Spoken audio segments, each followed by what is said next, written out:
तो एक किसान था, बड़ा भोला भाला, अनपढ़ था, ज्यादा पढ़ा लिखा नहीं था। किसान अपने खेत में खेती कर रहा था, तभी एक महात्मा उसके खेत में आ गए और महात्मा आके बोले, भाई हमको कुछ भोजन प्रसाद पवाओ। किसान बोला, अरे महात्मा आए भैया, इनको प्रणाम करो।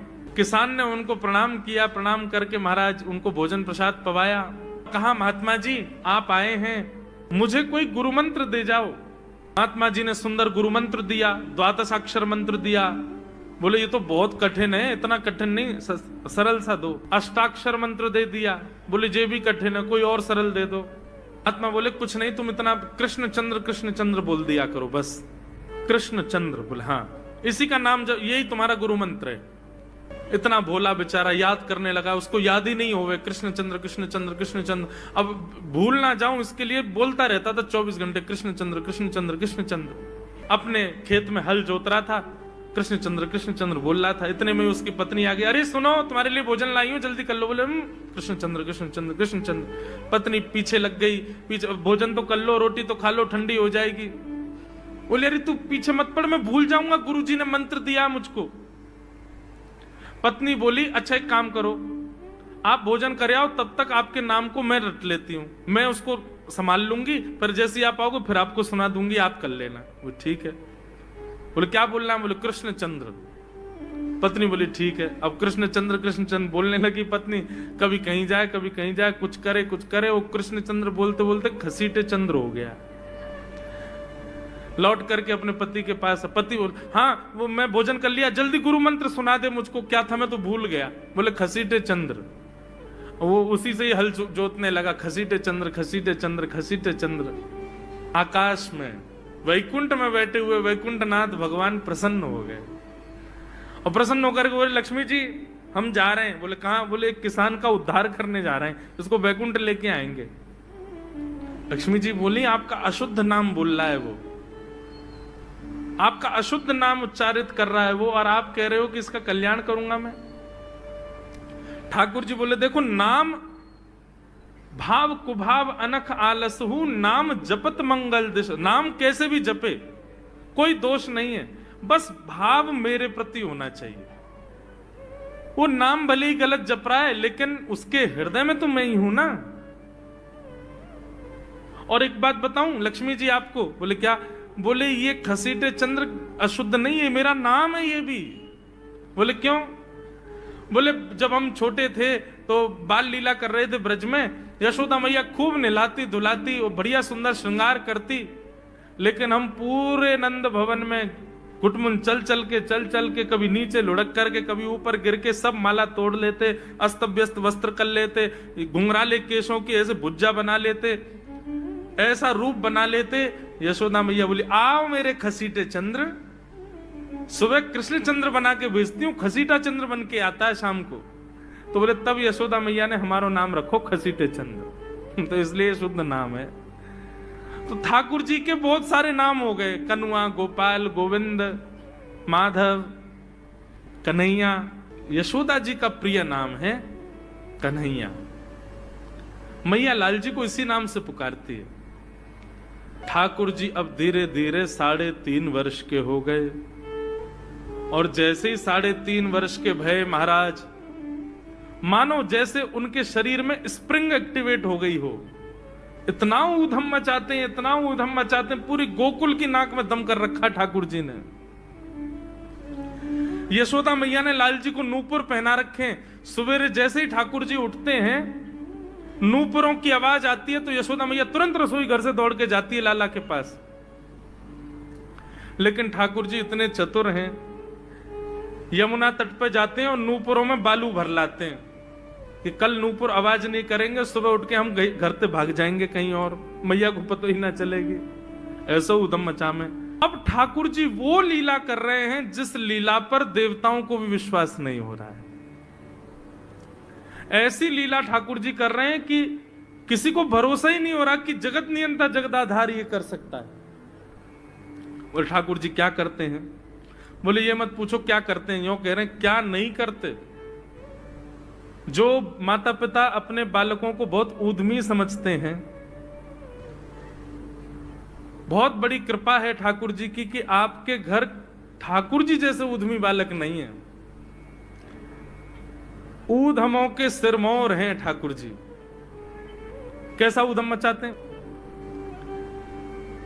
नहा धो करके ठाकुर जी सवेरे तैयार होते हैं, सबसे पहले गैयाओं के पास जाते हैं। मैया कहवे लाला नहा धो के सबसे पहले गैयान को प्रणाम करवे जा, गैयान को स्पर्श कर फिर कछु करियो।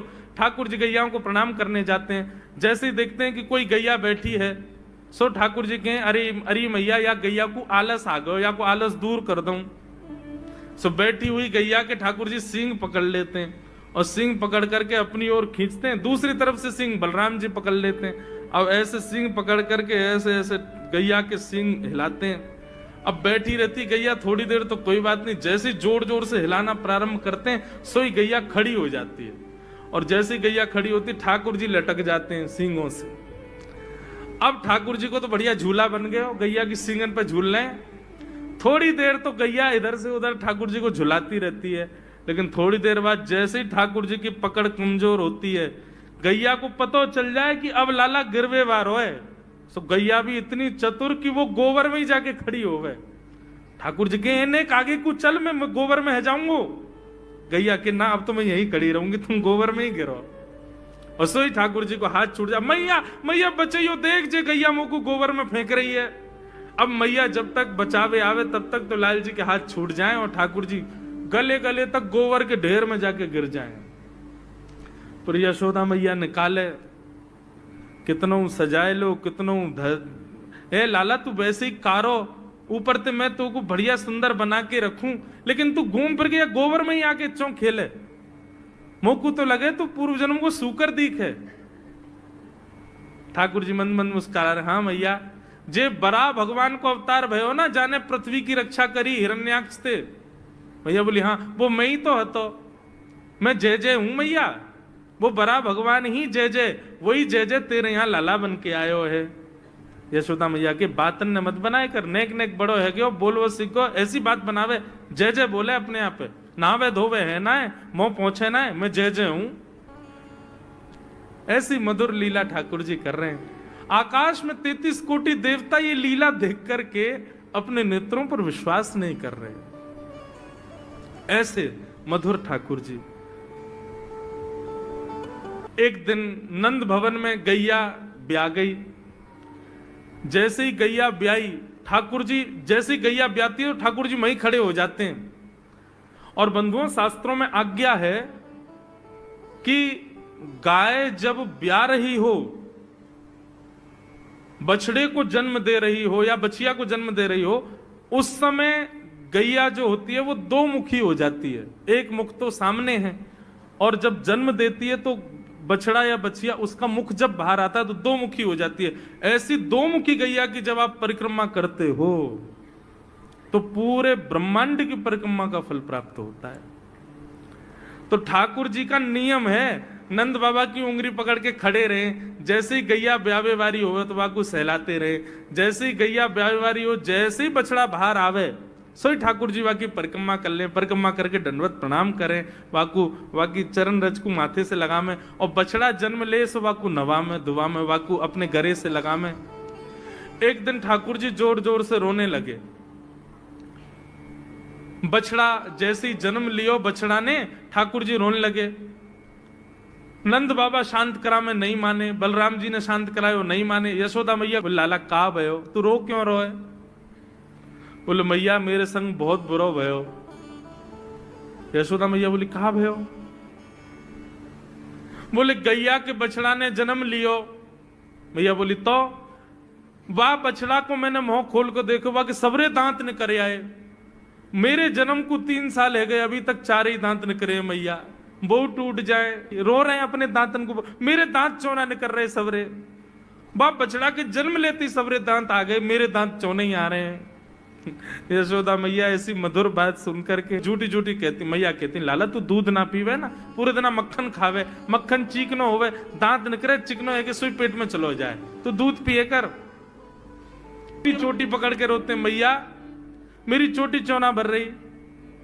बलराम की चोटी देखो कैसी नागिन जैसी चोटी है वाकई, और मेरी चोटी कैसी है मैया, नेक सी पतरी सी। मैया बोले लाला तू दूध ना पीवे, दूध ते चोटी बड़े बलराम देखिए ऐसा जग भर के दूध पीवे। सो ठाकुर जी दूध को पात्र हाथ में ले में, अपनी चोटी खोल ले में, और फिर चोटी पकड़ करके दूध पी में, और दूध पीते पीते नापते रहे कितनी बड़ी भई की ना भई अभी। ऐसी मधुर लीला ठाकुर जी करते हैं।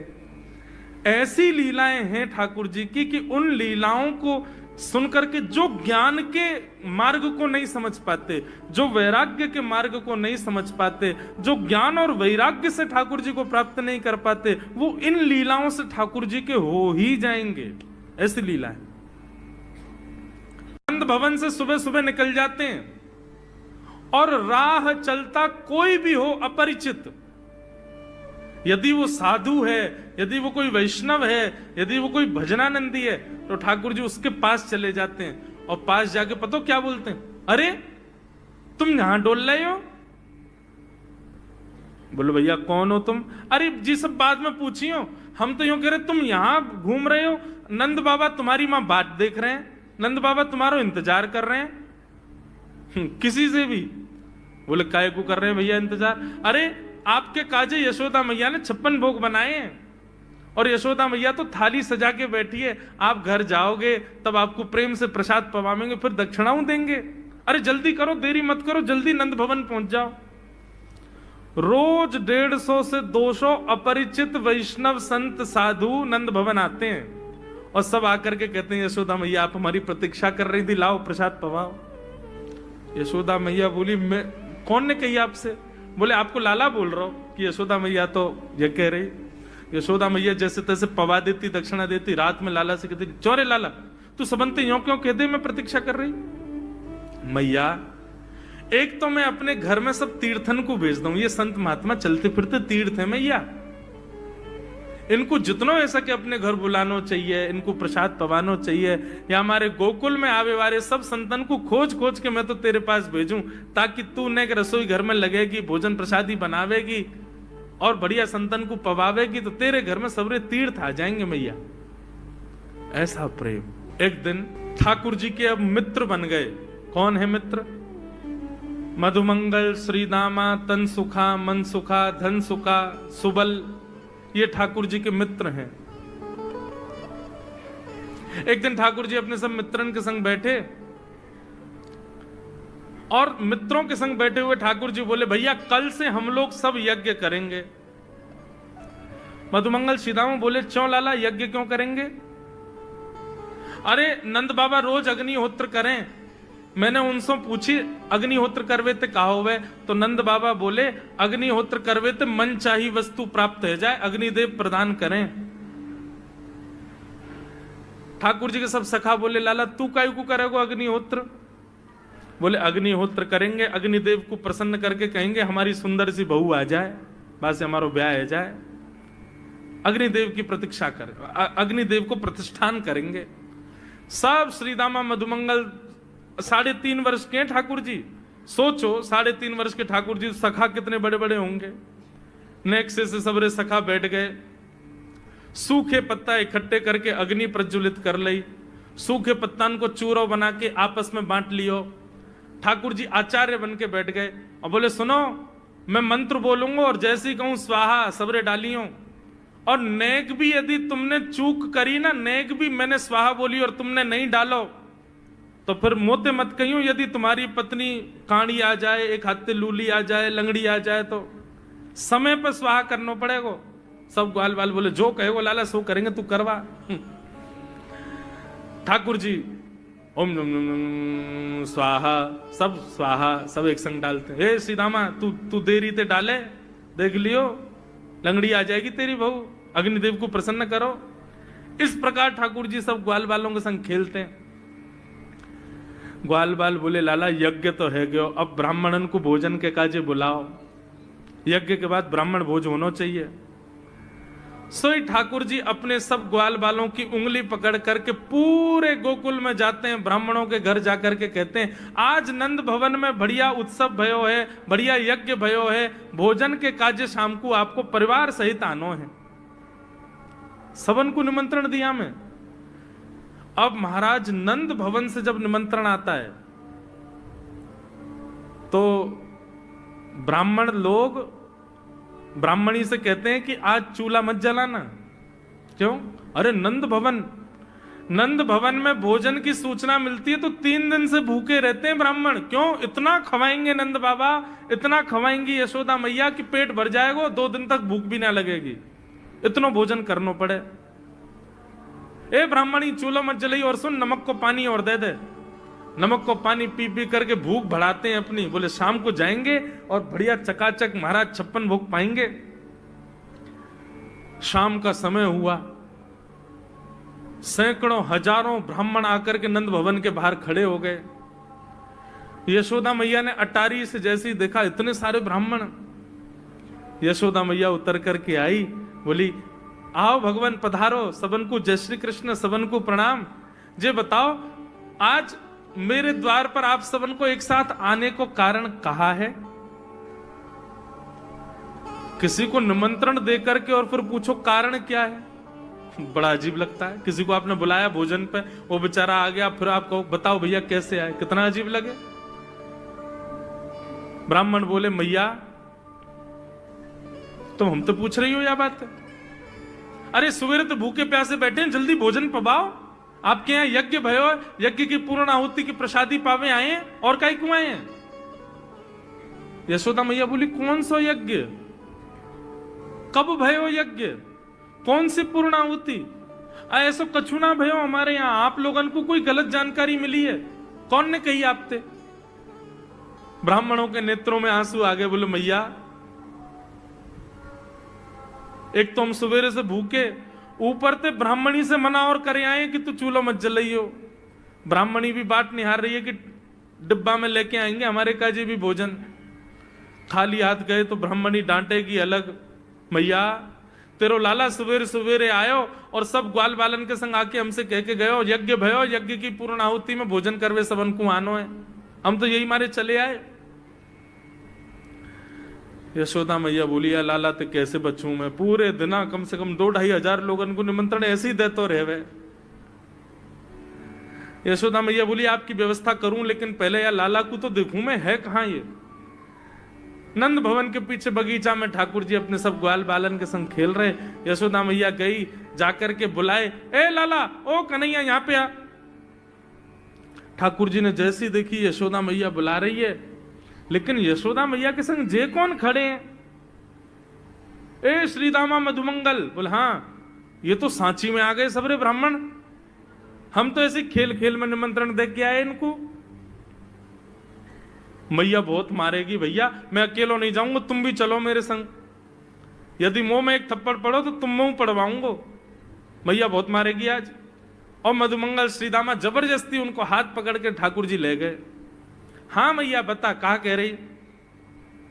अरे लाला जो जो बड़ो है तो जा रहा हो, तेरे उधमन की सल ना है पड़े। कहा कियो तेने? बोले कहा कियो मैंने, ये सब कौन है? मोह का पतो कौन है? मैं ना जानू मैया इन्हें।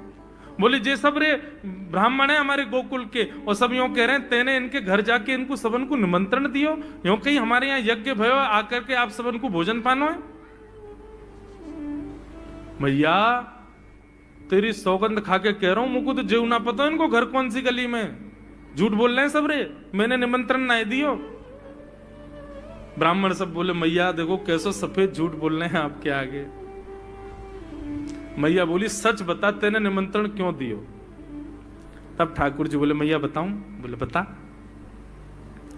बोले हम खेल खेल को यज्ञ कर रहे, वाह यज्ञ में सामग्री नहीं, वाह यज्ञ में मंत्र बोलवे वाले भी ना है, वाह यज्ञ में कोई ब्राह्मण भी ना हो, हम आपस में ही सब यज्ञ कर रहे। भाई यज्ञ के बाद ये मधुमंगल बोलो ब्राह्मण भोजन होना चाहिए, तो हमने इन ब्राह्मणों को न्योता दे दियो। मैया बोली अब ये ब्राह्मण आगे कहां पवाऊं? बोले मैया देख सीधी बात है, या में ज्यादा चिंता करवे की कोई बात ही ना है। जब बिना मंत्र के, बिना ब्राह्मणन के, बिना यज्ञ सामग्री के हमारो यज्ञ है सके, तो ऐसे ये भी खाली खाली दोना लेके बोलते हैं हाँ भाई रसगुल्ला बहुत बढ़िया बनो है, ये देखो ओ हो मोहन थार तो बहुत ही बढ़िया बनी है, सब्जी तो पूरी कितनी बढ़िया लग रही है, खाली पत्तल लगा दे, खाली दोना लगा दे, और भाव से ये लोग भी पाल लेंगे है क्यों भोजन, भाव को यज्ञ भाव को भोजन। ब्राह्मणों को बंधुओं गुस्सा, ठाकुर जी की लीला पे किसी को क्रोध नहीं आता, सब हंस जाते। पर यशोदा मैया आधी रात में रसोई बनाती है, सब ब्राह्मणों को पवाती है और इतना बनाती है कि उनके घर भिजवाती है। मैया बोले लाला इतना काम करावे, बोले मैया तू बैठी बैठी न मोटी है गई है, या हमारे मुंह को लगे, तू पूरे दिन लगी रहकर रसोई में कछु कछु बनाती रहकर। ऐसी ठाकुर जी की मधुर लीला। एक दिन ठाकुर जी अपने ग्वाल वालों के संग खेल रहे थे, तो ठाकुर जी ने ऐसे खेल खेल में श्रीदामा को धक्का दिया, श्रीदामा गिर गया, बहुत जोर से रोया। ठाकुर जी बोले अरे भैया शांत है जा, लग गई, अरे ठीक है अब शांत है जा, लेकिन श्रीदामा शांत नहीं हो गए। ठाकुर जी बोले तुम कैसे हो, हैं? गोकुल में रह में हम, गोकुल को मतलब है जहां हर घर में 1000 गैया, उसका नाम है गोकुल। इतनी गैयान को दूध घी दही सब हमारे घर में होवे, अरे खा पी के न बढ़िया अपनी शरीर को बनाओ, खेल खेल में लगती रहे, इतना रोवे को कहा मतलब है। तो श्रीदामा क्रोध में भर के बोला तू तो राजा को बेटा है लाला, तो को मक्खन खावे को मिले, घी खावे को मिले, दही पीवे को मिले, हम लोग तो बेचारे गरीब ब्रजवासी हैं, हम लोग जितना दूध घी दही बना में सब कंस के लोग ले जामे हमारे यहां से। कंस ने ब्रजवासीन के ऊपर कर लगा रखो है, टैक्स लगा रखो है, कहा कि प्रत्येक ब्रजवासी को इतनो मटका भर के घी दूध दही सब मथुरा भेजना पड़े, हम लोग घर में ना रख सकें, क्योंकि कंस के सिपाही जब आके हमारे घर की तलाशी करें, यदि इतने मटका हमारे घर को प्रसारित हैं, वहां से ज्यादा यदि हमारे घर में मिल गए तो मृत्यु दंड होगा हमारा। कंस ने पूरे ब्रजवासियों को कह रखा है कि हर घर में 4 मटकी से ज्यादा नहीं होनी चाहिए, उससे अधिक आने वाला दूध घी दही ये सब मथुरा भेजना है। और यहां हर ब्रजवासी के यहां 1000 गैया, और 1000 गैयाओं का जितना दूध घी दही होता है उसमें से 4 मटकी केवल घर में रहती हैं, बाकी सब मथुरा भेजना पड़ता है। या हमारे लाला हम लोगन को खावे पीवे को ना मिले, तू तो राजा को बेटा है, तेरे नंद बाबा तो कुल के राजा हैं, या हमारे तो को तो खूब छूट है, हम लोगन को छूट ना है। ठाकुर जी बोले ये बात है, बोले हाँ। ठाकुर जी बोले मेहनत करें हम, गैया को पाले हम, गैया को घास खवा में हम, गैया की सेवा करें हम, और दूध पीवे को वो राक्षस कंस। अब तो मैं छोटा हूं, मेरी बात कोई मानेगा नहीं, लेकिन प्रलय तो अब तक लानी पड़ेगी। और कैसे लाएंगे? बोले राजी राजी यदि मक्खन दूध दही नहीं मिल लो तो चोरी करके खाओ, हमारो ही मक्खन है, हमारो ही दूध है, हमारो ही दही है, लेकिन अभी हम बालक हैं, हम ज्यादा कछु बोलेंगे हमारी कोई बात मानेगो ना। लेकिन ये सद वस्तु कुपात्र के हाथ में नहीं जानी चाहिए। राजी राजी नहीं मिलता तो चोरी करके खाओ, जब कर देवे को नंबर आवेगो तो सब पूछेंगे भाई कहां गए हो मक्खन दूध दही, बोले घर में तो है ना, बोले तो कहां गए, बोले चोर चोरी कर ले गए। और यही भाव से हम ब्रजवासी को खावे पीवे को मिला करेगो। मधुमंगल श्रीदाम बोले लाला तू जो कहेगो सो करेंगे, लेकिन चोरी नहीं करेंगे। ठाकुर जी बोले तो ठीक है, कल से तुम लोग अलग खेलो, मैं और दाऊ दादा अलग खेलेंगे, हमारे संग मत खेलना। मधुमंगल सीताम बोले अरे लाला तू ना जाने, मैया यो के लाला जो चाहे करियो, चोरी मत करियो, चोरी करवे तो ब्याह ना होवे।